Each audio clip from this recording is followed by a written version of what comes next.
Au bout d'une impasse du bourg de Rémire, il suffit de traverser une barrière pour découvrir des plantations.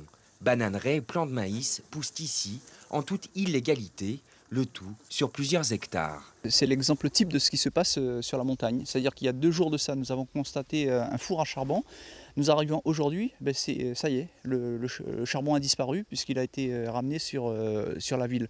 Donc ça fait à peu près la 10e intervention que l'on fait depuis le mois de novembre. Et voilà, c'est une course sans fin, mais n'empêche que nous n'avons pas le droit de baisser les bras. Depuis plusieurs semaines, le maire, escorté par la gendarmerie et la police municipale, organise ce type d'opération dans le but de décourager les contrevenants qui installent leurs abatis et contribuent à la déforestation du mont Mahuri.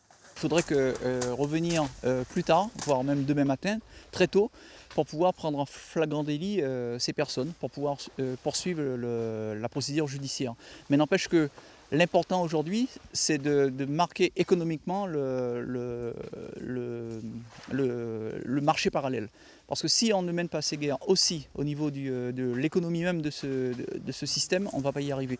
Le mont Mahuri est une zone naturelle qui appartient au domaine public. Cet habitat est protégé par plusieurs arrêtés préfectoraux et les sols présentent des risques de glissement de terrain trop dangereux pour être exploités.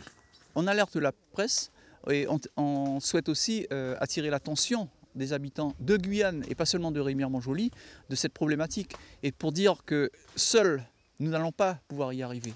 Et c'est pour ça qu'effectivement le concours de l'État sera important dans les jours, voire les semaines à venir.